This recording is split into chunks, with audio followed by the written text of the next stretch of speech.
Um, the first podcast he talked about was the special skills that you need to on your resume, and I agree with him because some of the stuff that he said was what all the stuff that he said was correct. Like get rid of jobs from 15 years ago. Like that's probably mostly relevant to most jobs that you will be applying for. So get rid of that.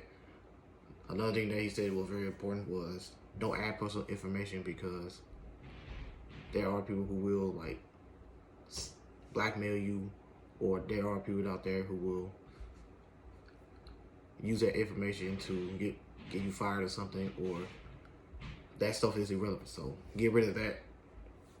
Another thing that he said that I personally need to do, well, two things that he said, well, I personally need to do is get rid of the references available upon request and shortening my resume, because my resume is like 2-3 pages, and I definitely need to get that down to 1 because there are things that I have on my stuff that isn't relevant. So I definitely need to fix that up. Another thing that he said was no headshots, and me personally, I'm glad that I don't do that because that's basically putting your looks out there, and jobs don't care at all about your looks. They care about the experience that you have and what you add to the company. So me personally, I'm glad that most of this stuff on the list that I don't do, but there are some things that I definitely need to fix on my resume. So for the second podcast, when he talks about the follow-up,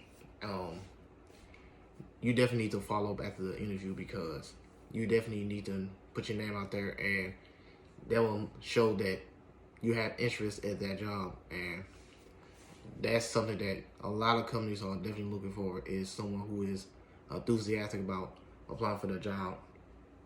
Another thing that he said on the podcast was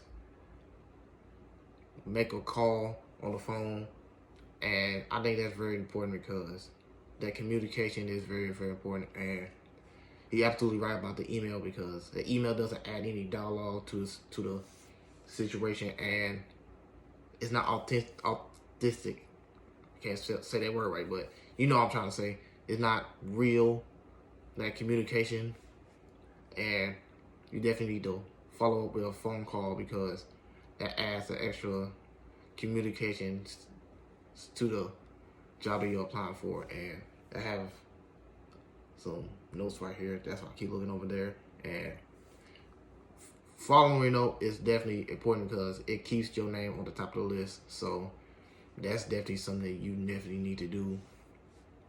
And he said do it after a week, which is true because you don't want to keep texting them because they will get annoyed that you keep texting them or emailing them or calling them, and that will make them lose interest in applying in hiring you. So definitely keep in mind of don't follow back up too much, but don't like do it little. You gotta have a fine line in the middle between following up. So those are my thoughts on the two podcasts, and hope you guys have a great spring break.